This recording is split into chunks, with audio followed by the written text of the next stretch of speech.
देखिए, जब हस्तरेखा में आप हाथ देखना प्रारंभ करते हैं तो सबसे पहली प्राथमिकता है कि आप उसके हाथ को उल्टी पीछे दिशा से देखें। तो जब भी कभी हाथ देखने की शुरुआत करें तो सबसे पहले पीछे देखें, उंगलियों का झुकाव देखें, नेल्स को देखें कि उसकी स्थिति क्या है। उसके बाद आप फ्रंट में आकर के फिर आप हाथ को दिखाएं। पुलिस से यारी और दुश्मनी दोनों नहीं करनी चाहिए ऐसे व्यक्ति को। जी, जब आप इनमें से किसी भी पर्वत के पास जाएंगे तो जो पर्वत उभार लिए है, ऊंचाई लिए है, आप ये समझिए उस ग्रह की पॉजिटिविटी उस व्यक्ति के अंदर अधिक मात्रा में। तो ऐसी स्थिति में उस व्यक्ति को सरकार से लाभ होगा।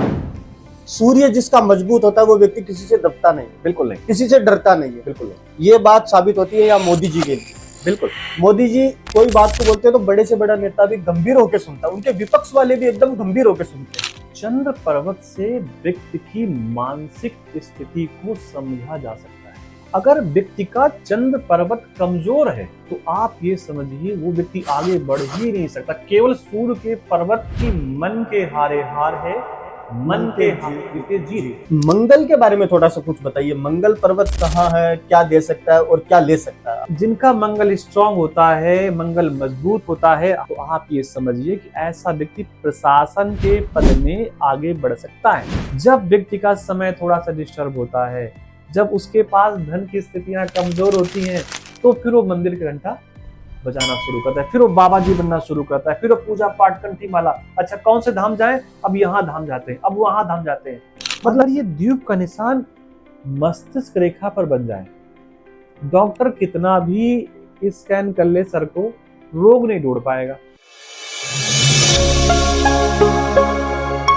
नमस्कार दोस्तों, डॉक्टर एस अवेयरनेस चैनल में आप सभी का स्वागत करता हूं। फिर से ज्योतिष की श्रृंखला को आगे बढ़ाते हुए आज एक बार फिर से हमारे बीच मौजूद है आचार्य श्री कुलदीप जी पांडे, जो एक बहुत ही अच्छे हस्तरेखा विशेषज्ञ है और कानपुर से आए हैं।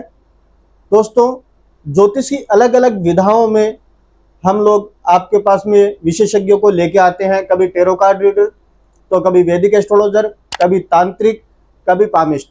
तो इसी श्रृंखला में आज हमारे साथ मौजूद हैं स्टूडियो में आचार्य श्री को मेरा नमस्कार। नमस्कार। आचार्य जी, मैं जानना चाहूंगा कि ज्योतिष की अलग अलग विधाएं हैं भविष्य बताने के लिए, इसमें जो सबसे सटीक जो माना गया है वो हस्तरेखा को बोलते हैं। जी बिल्कुल। क्योंकि बोलते हैं कि कुंडली में समय आपका थोड़ा ऊपर नीचे हो सकता है, जी जी। पर हस्तरेखा एक जगह स्थिर रहती है।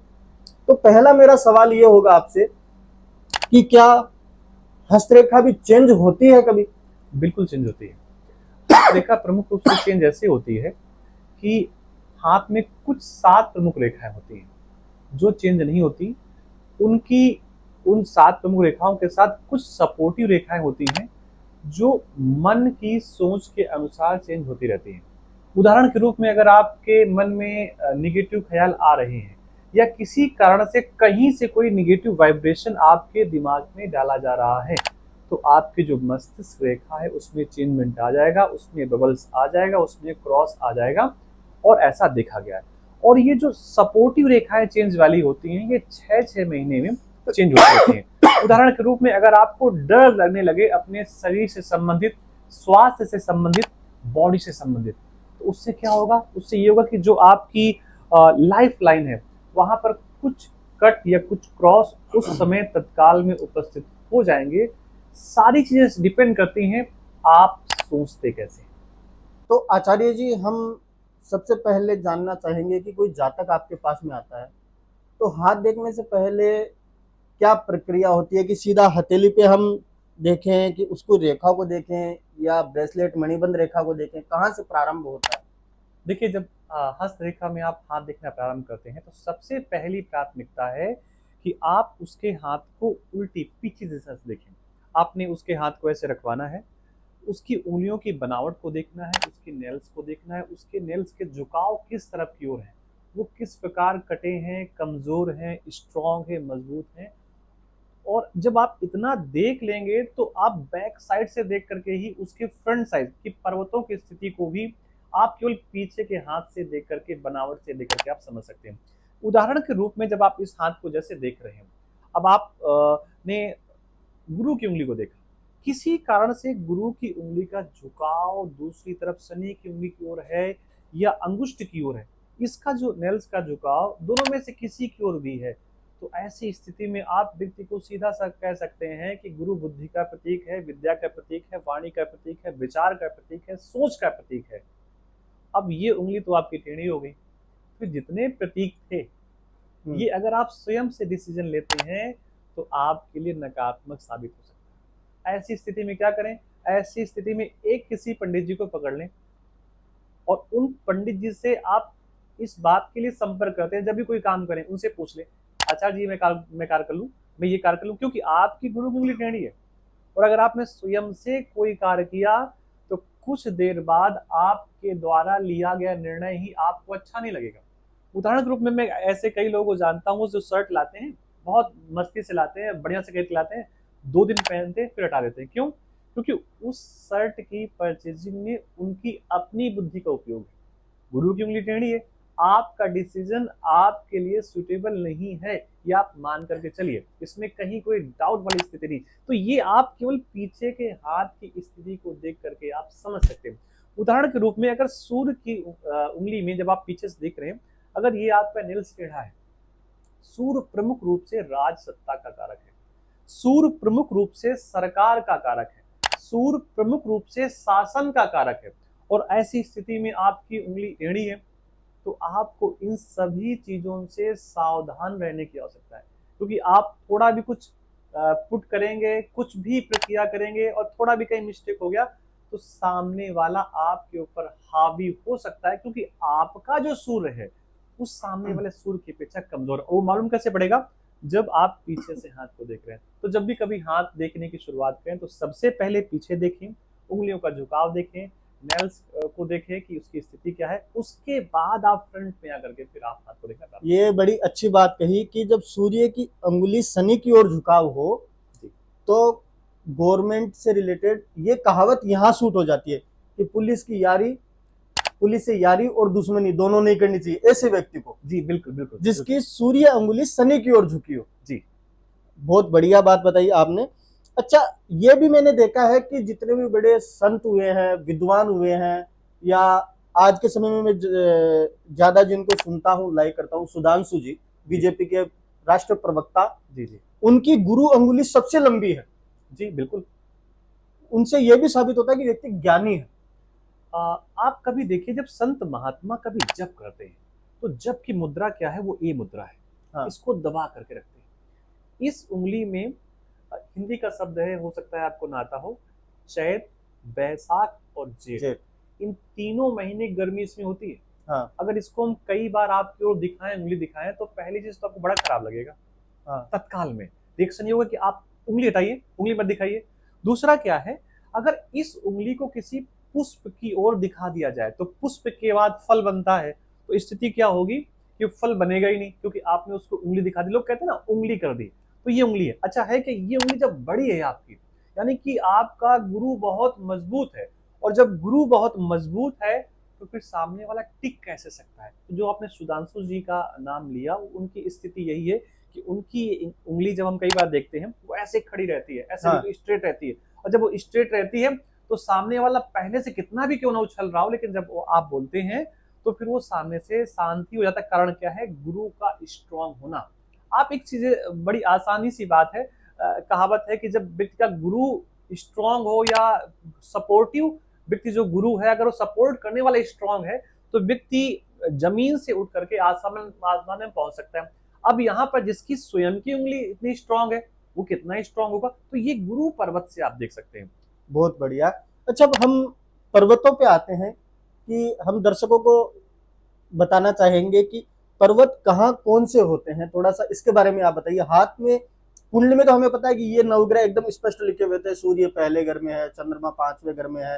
हाथ में नवग्रह कहाँ होते हैं? जैसे आप ये हथेली देख रहे हैं, प्रत्येक उंगली का अपना एक स्वामी होता है। उदाहरण के रूप में ये बुद्ध है, ये सूर्य है, ये शनि महाराज है, ये गुरु महाराज है।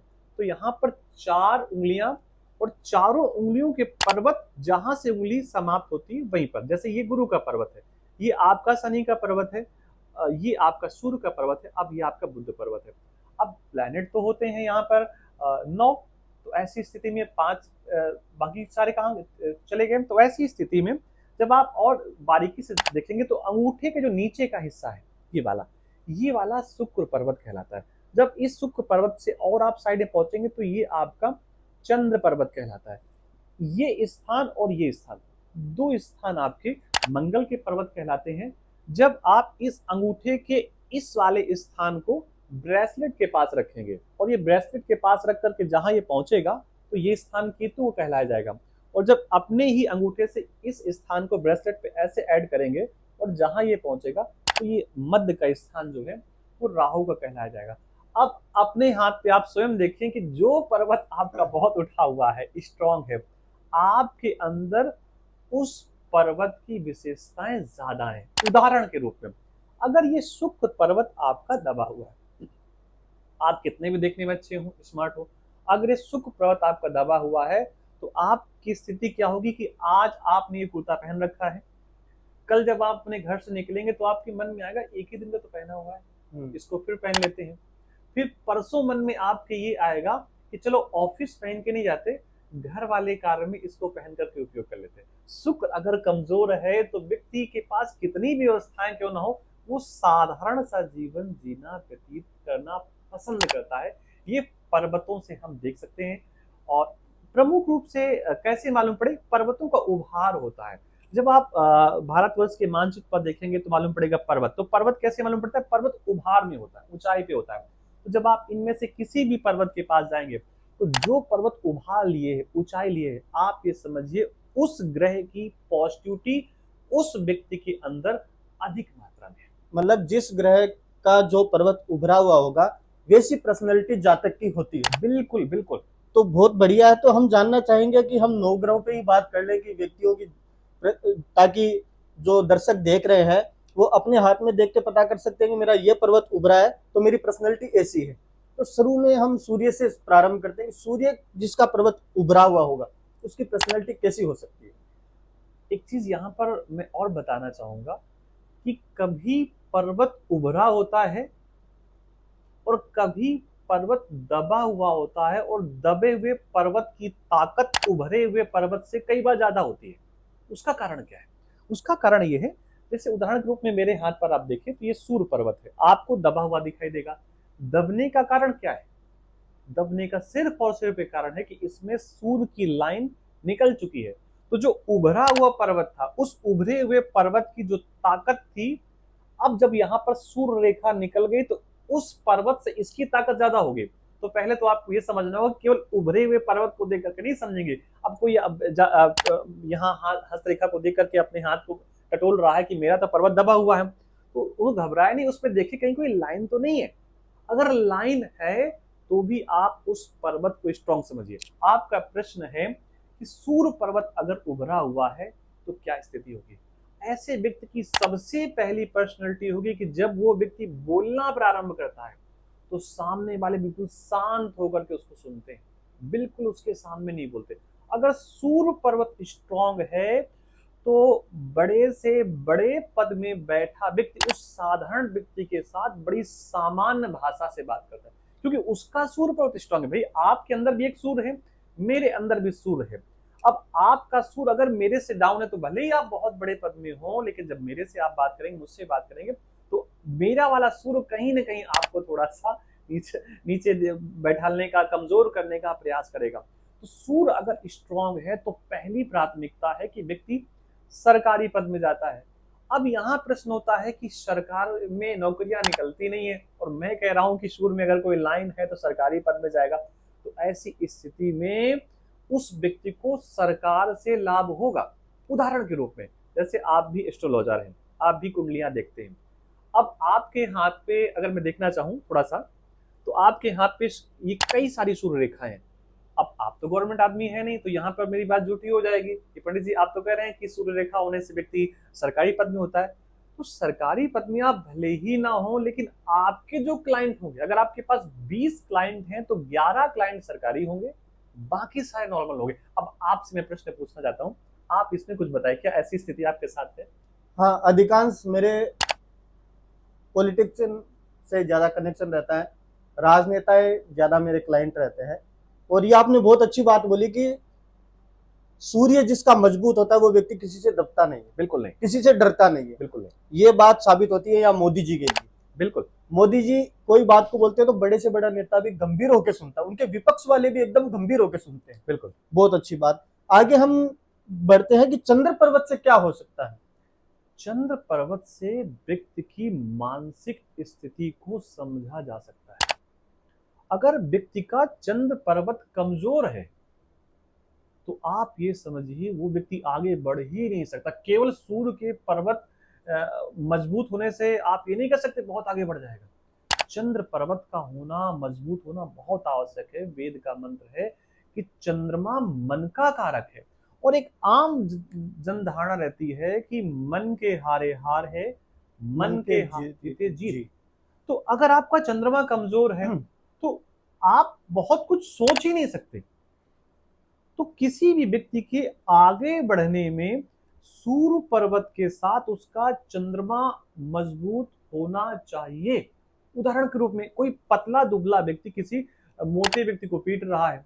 अब पीछे से एक व्यक्ति उस दुबले व्यक्ति को पॉजिटिविटी दे रहा है कि तुमको इससे जीतना है, इसको हराना है। अब उसका भी वो दुबला पतला है लेकिन उसका चंद्रमा मजबूत है, तो वो क्या करेगा, उस अच्छे खासे व्यक्ति को भी वो हराने का पूरा प्रयास करेगा। चंद्रमा आप यहां से देखते हैं, ये चंद्रमा पर्वत अगर उभरा है तो पहली प्रायोरिटी ये है कि व्यक्ति बड़ा सुंदर बोलने वाला होगा, मीठा बोलने वाला होगा और वो देखने में भी अच्छा होगा। रंग पे मत जाइए। अगर चंद्र पर्वत उभरा हुआ है तो व्यक्ति अट्रैक्टिव होगा, उसकी तरफ लोग आकर्षित होंगे। चंद्र पर्वत की एक विशेषता है कि चंद्रमा जो पूर्णिमा का है वही अच्छा लगता है। बाकी चंद्रमा उतने अच्छे नहीं लगते क्योंकि चंद्रमा प्रमुख रूप से प्रकाश का कारक है और प्रकाश नहीं है तो हम चंद्रमा को प्रणाम क्यों करेंगे। तो चंद्रमा उभरा हुआ हो और चंद्र पर्वत पर किसी प्रकार का कोई क्रॉस का निशान न हो, प्लस का निशान न हो, आड़ी तिरछी रेखाएं न हो, तब तो आप चंद्रमा को स्ट्रांग मानिए। और अगर चंद्रमा स्ट्रांग है तो व्यक्ति साधारण स्थिति में भी जन्म लेकर के बहुत आगे बढ़ सकता है क्योंकि उसका मन बहुत मजबूत है। अच्छा, एक मैं जानना चाहूंगा, मंगल के बारे में थोड़ा सा कुछ बताइए। मंगल पर्वत कहाँ है, क्या दे सकता है और क्या ले सकता है आपसे। देखिए, मंगल प्रमुख रूप से सेनापति कह सकते हैं, आप इसको सेना नायक कह सकते हैं। मंगल अगर व्यक्ति का स्ट्रांग है तो आप ये समझिए वो तत्काल लड़ाई झगड़ने के लिए तैयार रहता है। वो इजी वे में आपसे झगड़ा करने के लिए तैयार है। और इसी स्थिति में जब व्यक्ति का मंगल स्ट्रांग होता है तो हम उसको ये बताते हैं कि ये पुलिस में जाएगा, प्रशासन में जाएगा, आर्मी में जाएगा। और अच्छा मंगल स्ट्रांग है तो इन्हीं प्रशासनिक पदों में ऊंचे पद पर बैठेगा क्योंकि इनका कार्य ही है अव्यवस्थाओं को कंट्रोल में करना। उदाहरण के रूप में संत महात्माओं के कई बार मंगल स्ट्रांग नहीं होते। क्यों? उनकी उनकी अगर वो मंगल स्ट्रांग होगा तो वो संत महात्मा कैसे बन पाएंगे। सारे जो सभी संत महात्माओं को एक लाइन पे हम नहीं खड़ा करके बात कर सकते, लेकिन जिनका मंगल स्ट्रांग होता है, मंगल मजबूत होता है, हम जैसे हमने आप बात की कि यहाँ पर मंगल होता है और यहाँ पर मंगल होता है, अगर ये दोनों पर्वत स्ट्रांग हैं तो आप ये समझिए कि ऐसा व्यक्ति प्रशासन के पद में आगे बढ़ सकता है। अब मंगल पर्वत स्ट्रांग है तो व्यक्ति, मंगल क्या है, जमीन जायदाद धरती आदि का कारक है। तो ऐसा व्यक्ति मंगल से संबंधित धरती, जैसे आजकल फ्लैट बिक रहे हैं, घर बेचे जा रहे हैं, दुकानें खरीदी जा रही हैं, इस प्रकार के कार्य भी अगर व्यक्ति करता है तो वो उसके लिए बहुत सकारात्मक है। प्रॉपर्टी के काम कर सकता है, प्रॉपर्टी काम कर सकता है। एक चीज और भी है, अगर मंगल से कोई रेखा निकल करके सूर्य पर्वत को चली जाए या शनि पर्वत को चली जाए, अगर मंगल से निकल करके रेखा सूर्य पर्वत तक जाती है तो व्यक्ति के पास अच्छी खासी प्रॉपर्टी होती है। और अगर किसी कारण से प्रॉपर्टी अच्छी खासी नहीं है तो वो किसी विशेष पद में बैठा होगा, और किसी विशेष पद में नहीं बैठा होगा तो उसकी प्रशासन के पद में उसकी पकड़ होगी। अब यहाँ बड़ी अच्छी बात बताऊं कि जैसे मंगल की रेखा है यहाँ पे और व्यक्ति का शुक्र भी बढ़िया है तो ऐसी स्थिति में उसके पास जो प्रॉपर्टी होगी वो किसी शॉपिंग मॉल के पास होगी, किसी बैंक के पास होगी, मतलब कहीं जो जहां पर लग्जरी का सामान बिकता है वहां पर उसकी प्रॉपर्टी होगी। अगर व्यक्ति का चंद्रमा स्ट्रांग है और मंगल भी स्ट्रांग है, तो ऐसी स्थिति में उसका जो घर होगा किसी नदी किनारे हो सकता है, किसी तालाब किनारे, सरोवर किनारे, उसके आसपास जल का स्रोत हो सकता है। तो ये भी आप मंगल और दूसरे ग्रहों के कंपेरिजन से आप देख सकते हैं। अच्छा, मैं एक जानना चाहूंगा, आप बोल रहे हो कि मंगल स्ट्रोंग होना, स्ट्रोंग कैसे होता है, ये थोड़ा सा समझा दीजिए। जब ये मंगल का पर्वत उठा हुआ है, देखिए जैसे आप मेरा मंगल देखें, ये थोड़ा सा डाउन है। अब जैसे मेरे बारे में कोई मेरे घर में कह भी दे कि कुलदीप पांडे वहां झगड़ा कर रहे थे, तो लोग फोन कट कर देंगे, झगड़ा कर ही नहीं सकता है। हाँ, ये हो सकता है कि वो उसको लोग डांट रहे थे, ये हो सकता है। कारण क्या है, मंगल थोड़ा सा वीक है। तो ऐसी स्थिति में व्यक्ति झगड़ा नहीं करेगा, इस प्रकार की कोई हरकत नहीं करेगा जिसमें प्रशासन इन्वॉल्व हो और वो किसी प्रकार से उसे समस्याएं प्रदान करें। तो पर्वत जो उठा हुआ है, उभरा हुआ है दोनों जगह, तो मंगल स्ट्रांग है। उसके बाद अगर यहाँ पर रेखाएं हैं तो स्ट्रांग है। लेकिन ध्यान दीजिए, रेखाओं का मतलब ये नहीं कि रेखा ऐसी भी है, रेखा ऐसी भी है, आड़ी तिरछी भी है, नहीं। या तो सीधी रेखाएं हों जो सूर्य की ओर जा रही हो या बुध की ओर जा रही हो, और या फिर बगल से रेखाएं हो, तो भी आप कह सकते हैं कि मंगल आपका स्ट्रांग बहुत बढ़िया। आगे मंगल के बाद में हम जानना चाहेंगे बुध पर्वत के ऊपर, थोड़ा कुछ बता दीजिए आप। है। बुध पर्वत हस्तरेखा का सबसे विशेष पर्वत है और बहुत इसकी इंपॉर्टेंस है, क्योंकि आजकल आप कोई भी कार्य करो, सारा का सारा कार्य को व्यापार ही कह सकते हैं। कोई व्यक्ति पूजन पाठ करवा रहा है, वो भी उसकी जीविका है, वो भी उसका पांडित्य कर्म है। कोई व्यक्ति जो भी कार्य करता है वो उसका व्यापार है। अगर ये पर्वत आपका कमजोर है, तो जो आप व्यापार कर रहे होंगे तो किसी के अंडर में कर रहे होंगे, आपके कई सारे बॉस हो सकते हैं, कई सारे सर हो सकते हैं। अगर ये पर्वत आपका स्ट्रांग है तो आप सीए हो सकते हैं, आप किसी कंपनी में जहां पर धन आदि की व्यवस्थाएं देखी जाती हैं, आप वहां पर हो सकते हैं, आप जीएसटी विभाग में हो सकते हैं। अगर यहाँ पर कई खड़ी रेखाएं हैं, 5 या 5 से अधिक, इस बात को बहुत ध्यान सुनिए, तो आप एक अच्छे सलाहकार हो सकते हैं, एक आप अच्छे एडवाइजर हो सकते हैं। अगर बुध पर्वत पे 5 या 5 से अधिक खड़ी रेखाएं हैं, तो एक बात आप नोट करके रख लीजिए, ऐसे व्यक्ति की सलाह जो व्यक्ति स्वीकार कर ले, उसे आगे बढ़ने से कोई नहीं रोक सकता। एक में और आपको बड़ी हंसी आएगी सुन करके आपको, कि अगर बुध पर्वत में 5 खड़ी रेखाएं हैं और उस व्यक्ति का मेडिकल फील्ड से कोई रिलेशन नहीं है, कोई संबंध नहीं है, और किसी ने उस व्यक्ति से पूछ लिया कि मुझे जुकाम है, मुझे बुखार है, मुझे ये समस्या है, वो समस्या मैं क्या ले लूं, अगर वो व्यक्ति कोई भी दवा उठा करके उसको दे दे, तो आप निश्चित मानिए वो व्यक्ति स्वस्थ हो जाएगा। अगर 5-6 रेखाएं हो, एक बात और बताऊं, अगर 5-6-7 रेखाएं हो तो ऐसा व्यक्ति डॉक्टर बनता है। बहुत बढ़िया। ये मैंने भी एक पुस्तक में पढ़ा था, चाणक्य की पुस्तक में, कि चाणक्य के यहाँ पे 27 रेखा बनी हुई थी बुध पर्वत पे। बुध पर्वत पे और चाणक्य जैसा सलाहकार आज तक भूतो न भविष्यति, ना हुआ है और ना ही हो सकता है। ना ही हो सकता। हर फील्ड का चाणक्य को नॉलेज, चाहे राजनीति ले लो, चाहे कूटनीति ले लो, और चाणक्य नीति से बड़ी कोई नीति नहीं बनी। भरत हरीश नीति बनी है, सतकम बहुत बने हैं, पर चाणक्य से बड़ा कोई नीतिकार नहीं बना, सलाहकार नहीं बना। तो यही कह सकते हैं कि उनके बुध पर्वत पे कुछ अधिक रेखाएं थी। बिल्कुल जी, बिल्कुल। बहुत बढ़िया। तो इसी श्रृंखला में आगे बढ़ के हम जानना चाहेंगे कि गुरु पर्वत के बारे में थोड़ा सा कुछ आप बताइए। कि देखिए, गुरु क्या है, विद्या, ज्ञान और जितना भी धर्म है उसका प्रतीक गुरु है। जैसे मैंने आपसे अभी थोड़ी देर पहले कहा कि अगर कई आड़ी तिरछी रेखाएं हो, मंगल पर्वत पर हो, तो मंगल पर्वत को खराब करती है। लेकिन आप एक चीज समझिए, जैसे ये आपकी लाइफ लाइन है और इस लाइफ लाइन से कोई भी एक रेखा निकल करके गुरु पर्वत तक पहुंच जाए, तो हमारे गुरु जी उसको देख करके कहते थे कि आप सरकारी पद में होंगे। अब अगर उसने कह दिया मैं सरकारी पद पे नहीं हूं, तो वो कहते थे फिर हमें बताओ आप सरकार में किस पद में जुड़े। ठीक है, आप सरकारी नहीं है, गवर्नमेंट नहीं है। तो अगर कोई भी रेखा लाइफ लाइन से निकल करके गुरु पर्वत पर पहुंच रही है, तो ऐसा व्यक्ति सरकार में या सरकार के पद में होता है। अगर ये पर्वत आपका उठा हुआ है, गुरु पर्वत, तो देखो गुरु के सामने सभी लोग जाकर के सिलेंडर हो जाते हैं। तो अगर उसने जिसका गुरु स्ट्रांग है, उसने ऐसे हाथ किसी को दिखा दिया, तो हाथ की जो पॉजिटिव रेज हैं वो व्यक्ति के सामने जाती हैं और वो व्यक्ति अपने आप डाउन हो जाता है। गुरु पर्वत अगर बहुत स्ट्रांग हो तो ऐसा व्यक्ति अच्छा आचार हो सकता है, प्रोफेसर हो सकता है, प्रवक्ता हो सकता है।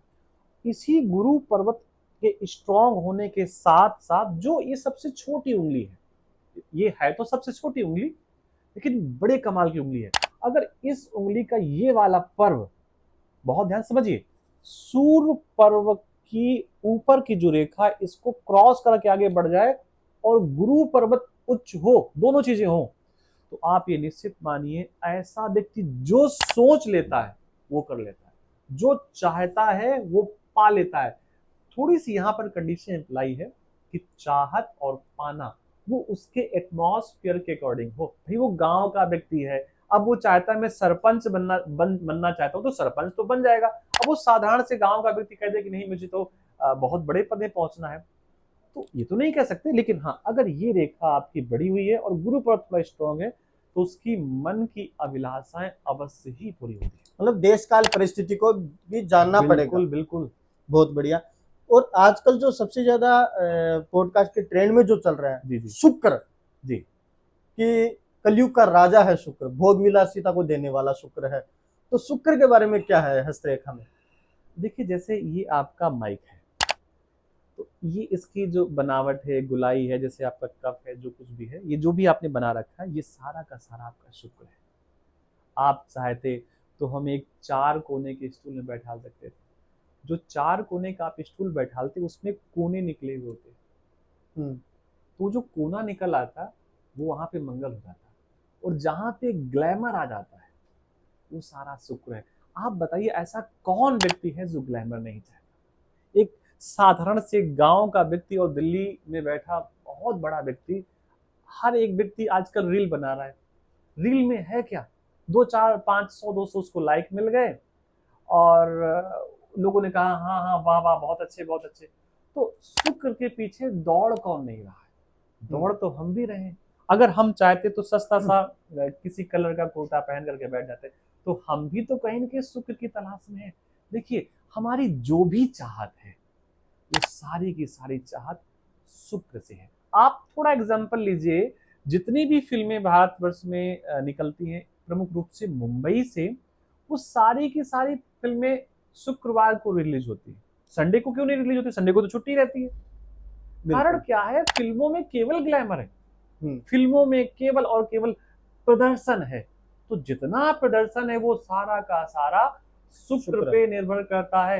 लेकिन सावधान, सावधान इस बात से लेकर के कि जितने प्रदर्शनकारी फिल्मों में हो या किसी भी आर्ट के फील्ड में हो, कला के क्षेत्र में हो, जब वो अपने प्रदर्शन में अति कर देते हैं तो फिर वहां पर फैमिली लाइफ बड़ी खराब हो जाती है। शुक्र अच्छा तो है लेकिन अगर आपने थोड़ी अति कर दी, एक उदाहरण बताता हूँ, मैं किसी का नाम नहीं लूंगा, एक बहुत बड़े फिल्म स्टार हैं, उनमें से उनके पति किसी दूसरे को सपोर्ट करते हैं, उनकी पत्नी किसी दूसरे को सपोर्ट करती। क्यों?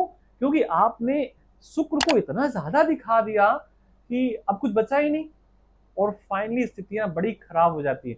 शुक्र बहुत इंपॉर्टेंट प्लेनेट है। शुक्र सुख का प्लेनेट है। एक शब्द होता है भोग, मतलब जो भी आप पाना चाहते हैं वो सब शुक्र है। और उदाहरण के रूप में आपने ये भी लगा रखा है, तो आप भी चाहते हैं ना कि कुछ हरा भरा हो, हरियाली हो, फ्लावर हो, तो शुक्र सभी प्रकार से अच्छा है आपके लिए। और वो हम इस पर्वत से, ये पर्वत अगर आपका उभरा हुआ है, बहुत कम समय बताना चाहूंगा, अगर पर्वत उभरा हुआ है और पर्वत में या हॉरिजॉन्टल या वर्टिकल दोनों में से किसी प्रकार की एक रेखा हो, तब तो पर्वत आपका अच्छा है। और मालूम पड़े ये शुक्र पर्वत बहुत उठा हुआ है, ऐसी भी रेखाएं ऐसी भी रेखाएं हैं, तो वो बन गया आपका जाल, और जाल बन गया तो फिर फंस गए आप शुक्र के जाल में, बचाने वाला कोई नहीं। बिल्कुल बिल्कुल। साथियों, बड़ा ही इंटरेस्टिंग पॉडकास्ट चल रहा है आपको इससे बहुत कुछ सीखने को मिलेगा। यदि आप पामिस्ट के अंदर बहुत ज़्यादा इंटरेस्ट रखते हो, विश्वास रखते हो और कुछ सीखना चाहते हो, तो निवेदन है कि एक नोटबुक और पेन लेके जरूर बैठें और जो आचार्य जी बता रहे हैं उनको जरूर नोट डाउन जरूर कर लें आप, ताकि आपके भविष्य में कई ये नोट्स भी काम आ सकते हैं और आप भी प्रेडिक्ट कर सकते हो। पर और दूसरी बात, यदि आपको पॉडकास्ट अच्छा लग रहा है तो चैनल को सब्सक्राइब जरूर करें, वीडियो को अपने साथियों के साथ शेयर करें और कमेंट करके जरूर बताएं कि आगे किस विषय पर आचार्य जी के साथ में चर्चा करनी चाहिए। तो इसी श्रृंखला में हम आगे बढ़ते हैं। शनि पर्वत पे हम अगले पॉडकास्ट में बात करेंगे। आचार्य जी, हम जानना चाहेंगे कि राहु भी कलयुग में सबसे ज्यादा जो परेशानी देने वाला है और या जो सब कुछ देने वाला है वो भी राहु है, तो राहु के बारे में थोड़ा कुछ बताइए। एक शब्द है कुजवत केतु। जो केतु महाराज हैं वो मंगल के तरीके कार्य करते हैं और राहु महाराज शनि के तरीके कार्य करते हैं। कौन ऐसा व्यक्ति है जो थोड़ा सा कार्य करके बहुत बड़ा रिजल्ट नहीं चाहता? राहु कुछ ऐसा ही है शॉर्टकट। कि हाँ जी बिल्कुल, कि मैं थोड़ा सा कार्य करूं और फेमस हो जाऊं। ये राहु है। आप देखिए राहु को स्थान कुंडली में दिया कहां गया है? राहु को प्रमुख रूप से स्थान दिया गया है मस्तिष्क रेखा और लाइफ लाइन और भाग रेखा, जहां पर मस्तिष्क रेखा से मिलती है ये स्थान गड्ढे में दिया गया है स्थान। अच्छा है क्या, जब जो ये भाग रेखा है ये जब मस्तिष्क रेखा पर मिलती है जाकर के तो उम्र होती है व्यक्ति की 35 साल, यानी कि उसका आधा जीवन लगभग लगभग समाप्त हो चुका होता है या उसने जी लिया होता है और आधे जीवन में उसने तैयारी कर ली होती, मुझे आगे क्या करना है। मतलब कहने का 28 से 25 से लेकर के 35 साल तक का जो समय दिया गया है हस्तरेखा में राहु महाराज को दिया गया है। अब एक प्रश्न है कि आपने तो कह दिया कि पर्वत उभरा हुआ होना चाहिए और कोई भी व्यक्ति अपनी हथेली को देखेगा तो ये राहु का स्थान दबा हुआ मिलेगा। तो आचार्य जी फिर कैसे समझें कि राहु आपका अच्छा है, राहु आपका बुरा है? देखो, अगर आपने अपने मोबाइल पर फिल्टर नहीं लगा रखा है और आपकी फोटो निकाली जा रही है, फिर उसका प्रिंट निकले बिना किसी एडिटिंग के, बिना किसी फिल्टर के, अगर प्रिंट आपका बड़ा सुंदर निकल रहा है, अच्छा निकल रहा है, तो आप निश्चित मानिए राहु प्लैनेट आपका अच्छा है। कारण राहु एक छाया प्लैनेट है, छायाकार ग्रह है और जो प्रिंट निकलता है, फोटो निकलती है, वो छाया होती है। तो अगर छाया आपकी अच्छी निकल रही है तो क्या है, राहु आपका अच्छा है। अच्छा एक बात और भी है कि ये जो मैंने 35 साल की उम्र बताई, अगर यहीं पर भाग रेखा में कुछ कटिंग के निशान हो तो आप निश्चित मानिए राहु आपका थोड़ा सा कमजोर है। अब ऐसी स्थिति पर क्या करें? ऐसी स्थिति पर अपने घर के जो सबसे साधारण व्यक्ति है, जो सबसे छोटा व्यक्ति है, जो सबसे अधिक मेहनत करने वाला है, क्योंकि छोटा साधारण व्यक्ति ही ज्यादातर अधिक मेहनत करता है। अगर आप घर के स्वामी हैं तो घर में पोछा नहीं लगाएंगे, तो जो घर में सफाई कर रहा है वो सबसे ज्यादा मेहनत कर रहा है। तो कभी कभी आप उसे कुछ गिफ्ट दे दें, कभी उसकी किसी प्रकार से सहायता करवा दें। जैसे आपके घर पे नाली बहती है, सबके यहाँ बहती है, तो कभी आप अपने घर में सफाई करने वाले को बुला करके, आपकी नाली फिर साफ है फिर भी आपने उसको वहां क्षेत्र के हिसाब से जैसी व्यवस्था है आप उसे कुछ धन दे करके उससे कुछ कार्य करवा लीजिए, क्योंकि ऐसे धन देंगे व्यक्ति लेगा नहीं। सबके अंदर एक सेल्फ रिस्पेक्ट होती है। तो ऐसी स्थिति में क्या है, राहु अगर आपका कमजोर है, मैंने बताया ना कि भाग रेखा में अगर कटिंग के निशान है तो राहु कमजोर है।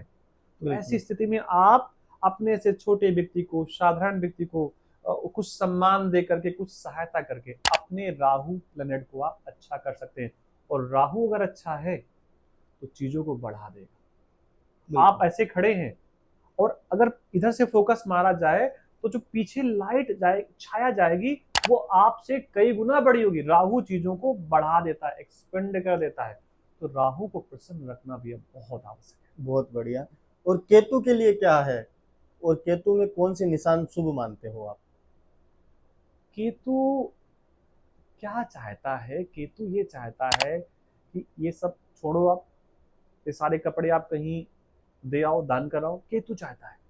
और आप सिर्फ और सिर्फ एक वस्त्र धारण करो और माला पकड़ो। अब इसको जोड़ना व्यक्ति से, जब व्यक्ति का समय थोड़ा सा डिस्टर्ब होता है, जब उसके पास धन की स्थितियां कमजोर होती हैं, तो फिर वो मंदिर की घंटा बजाना शुरू करता है, फिर वो बाबा जी बनना शुरू करता है, फिर वो पूजा पाठ, कंठी माला, अच्छा कौन से धाम जाए, अब यहाँ धाम जाते हैं, अब वहां धाम जाते हैं।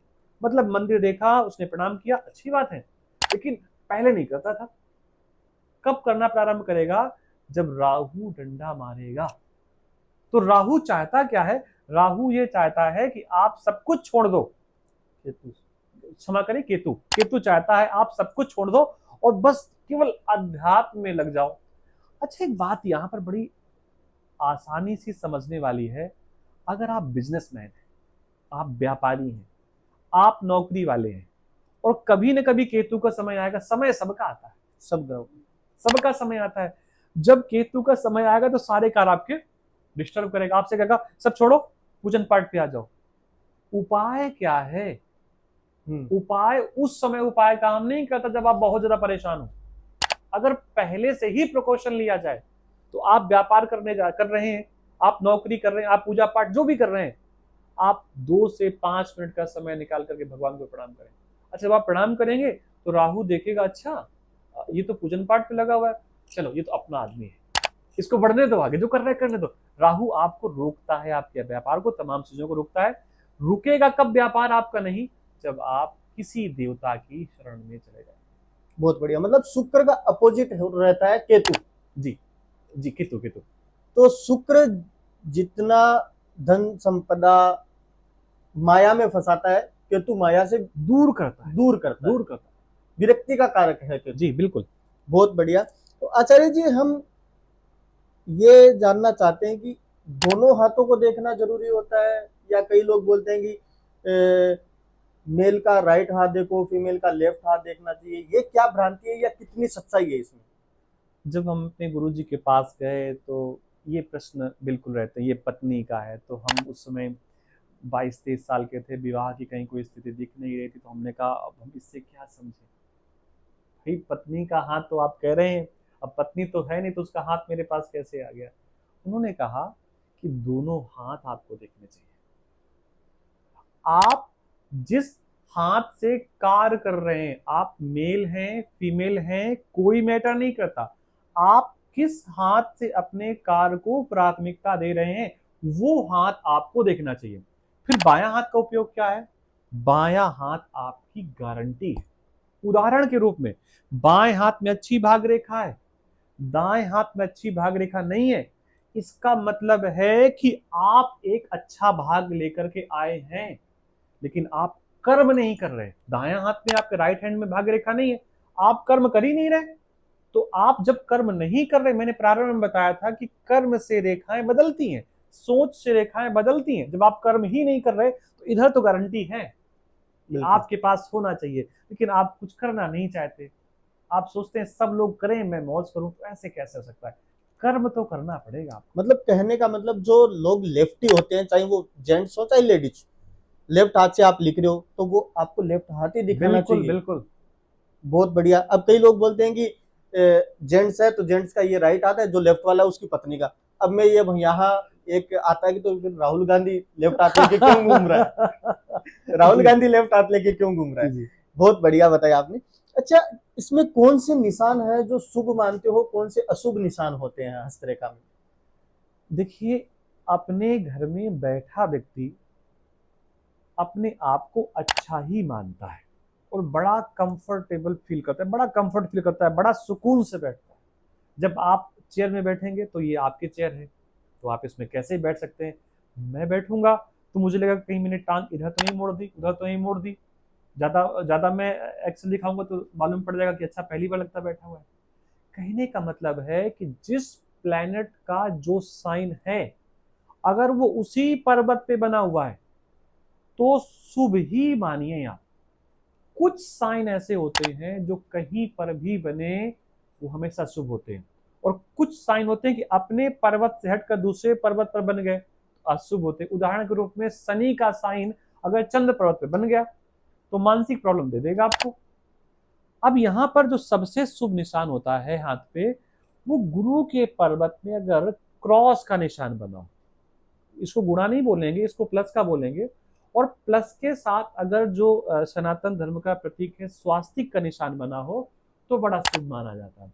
अब हमारे गुरु जी हैं, उनके यहाँ पे बहुत बड़ा स्वास्तिक का निशान बना हुआ है, बना हमारे हाथ पे भी स्वास्तिक का निशान है गुरु के पर्वत पे, क्योंकि स्वास्तिक का निशान ही गुरु की पॉजिटिविटी को बढ़ाता है। अगर मैं आपसे बात कर रहा हूं, अगर गुरु की पॉजिटिविटी नहीं है, गुरु का आशीर्वाद नहीं है, तो बात करना तो छोड़िए, एक पग चलना कठिन हो जाता है। अगर हाथ पे मछली का निशान कहीं पर भी बना हुआ है तो ऐसा व्यक्ति शिक्षा के क्षेत्र में बहुत अच्छा कार्य करता है। अगर सूर्य पर्वत के ऊपर सूर्य का निशान है, ये देखो बहुत सूक्ष्म दृष्टि से देखने में मालूम पड़ता है, ऐसे नहीं कि आप नंगे हाथ से आंखों से देख सकते हैं। तो सूर्य पर्वत पर अगर सूर्य का निशान हो तो ये आपको सूर्य की मजबूती प्रदान करता है। गुरु का जो निशान है स्वास्थ्य, वो कहीं पर भी बन जाए शुभ ही करता है। गुरु जी कहीं भी बैठ जाए, गुरु जी तो नुकसान नहीं करेंगे ना। बिल्कुल बिल्कुल। तो गुरु का जो प्लस का निशान है, स्वास्थ्य का निशान है, वो कहीं पर भी बने सब प्रकार से पॉजिटिविटी देता है। और अगर स्वास्थ्य का निशान आपके हाथ पर बना हुआ है तो आप निश्चित मानिए आपके अंदर एक धन होगा, जो धन प्रत्येक व्यक्ति चाहता है, संतोष।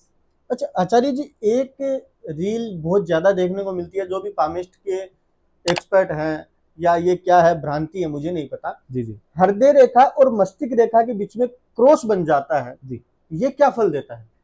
इसको रहस्य क्रॉस बोलते हैं, रहस्य क्रॉस। अब रहस्य क्या होता है? रहस्य का मतलब है हमें पता नहीं, लेकिन फिर भी हम खोज कर रहे हैं। रहस्य एक बहुत बड़ा विषय है।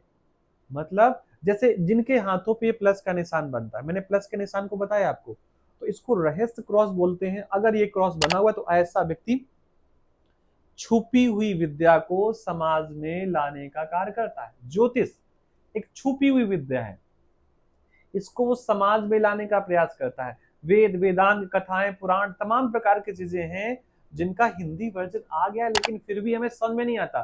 तो जो छुपी हुई विद्याएं, जो हिडन विद्याएं हैं, अगर हाथ पे क्रॉस का निशान बना हुआ है मस्तिष्क रेखा और हृदय रेखा के मध्य में, तो ऐसा व्यक्ति छुपी हुई विद्याओं का, जो हिडन विद्या है, जो विद्याएं धीरे धीरे गायब हो रही हैं, उनको प्रकाशित करने का प्रयास करता है। जैसे इस समय जो देश के यशस्वी प्रधानमंत्री जी हैं, वो बिहार की जो दो बड़ी यूनिवर्सिटी हैं उनको पुनः स्थापित कर रहे हैं। निश्चित मानिए उनके हाथ पर ये निशान बना होगा कि छुपी हुई विद्याओं को, जो किसी कारण से, किसी आक्रांताओं के कारण से विद्यालयों को नष्ट कर दिया गया, उनको तहस महस कर दिया, उसको पुनः उजागर करने का प्रयास करें। और अगर जिसके हाथ पर बना होता है वो छुपी हुई चीजों को वापस लाने का पूरा प्रयास करता है। अच्छा आचार्य जी, जो दीप का निशान है वो क्या इंडिकेट करता है? ये शुभ नहीं माना जाता, दीप का निशान शुभ नहीं? शुभ नहीं माना जाता। उदाहरण के रूप में जैसे आप किसी मरीज को दवा दे रहे हैं, ग्लूकोज चढ़ा रहे हैं, तो वो डॉक्टर क्या करता है, पहले सारे बबल्स निकाल देता है, उसके बाद आपको इंजेक्शन देता है या कुछ भी देता है। तो वो जो द्वीप का निशान है, इसको शुभ नहीं मानते। एक बड़ी बारीक चीज बताऊं मैं आपको, अगर ये द्वीप का निशान मस्तिष्क रेखा पर बन जाए, डॉक्टर कितना भी स्कैन कर ले सर को, रोग नहीं ढूंढ पाएगा। और वो किसी पंडित जी के पास पहुंच जाएगा, तत्काल बता देगा हाथ दे करके कि भैया इसको तो भयंकर मस्तिष्क पीड़ा होगी, भयंकर मस्तिष्क होगा, क्योंकि मस्तिष्क में द्वीप का निशान बन गया। द्वीप और जौ, जौ वो जो नवरात्र में हम लोग बोते हैं, ये लगभग मिलता जुलता निशान होता है। तो द्वीप का निशान जैसे मस्तिष्क रेखा पर बना, तो मैंने बताया खींची हो सकती है, लेकिन जौ का निशान अगर अंगूठे पे बना हो तो ऐसे व्यक्ति की वृद्धावस्था बड़ी सुकून से बीतती है। एक बात और भी है, ऐसे व्यक्ति को पुत्र संतान का लाभ मिलता है और उसका पुत्र उसके अनुसार कार्य करने वाला होता है। मतलब पुत्र को माता भक्त या पिता भक्त आप कह सकते हैं। तो आचार्य जी, जो हस्तरेखा में अशुभ निशान होते हैं, जैसे आपने दीप का निशान अशुभ बता दिया, तो ये निशान कर्मों से या किसी उपाय को करने से चेंज हो सकते हैं या हट सकते हैं? देखिए, अगर ये निशान बाय बर्थ है, जन्म से हैं, तो इनको हटाना या यूं कह देना कि ये हट जाएंगे, ये थोड़ा सा पॉसिबल नहीं है। लेकिन आप उपायों के माध्यम से, प्रार्थना के माध्यम से, पूजन के माध्यम से रिलीफ प्राप्त कर सकते हैं। उदाहरण के रूप में सारी की सारी समस्याएं मन से होती हैं। मन अगर डिस्टर्ब है तो फिर आप आगे कोई कार्य कर नहीं सकते। मन का जो स्वामी है चंद्रमा है, और चंद्रमा बैठा है शिव के मस्तक पे। बिल्कुल।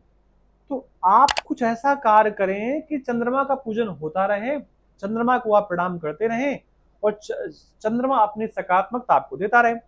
तो एक मंत्र होता है शिव संकल्प स्रोत, जिसमें 6 श्लोक होते हैं। अगर इन 6 श्लोकों को 6 बार प्रतिदिन पढ़ा जाए तो मन को बड़ा सुकून मिलता है। और ये जब आप प्रारंभ करें तो इस बात को ध्यान रखें कि वो दिन सोमवार हो या शिववास हो, तभी उसकी पॉजिटिविटी और सकारात्मकता आपको अधिक मिलेगी।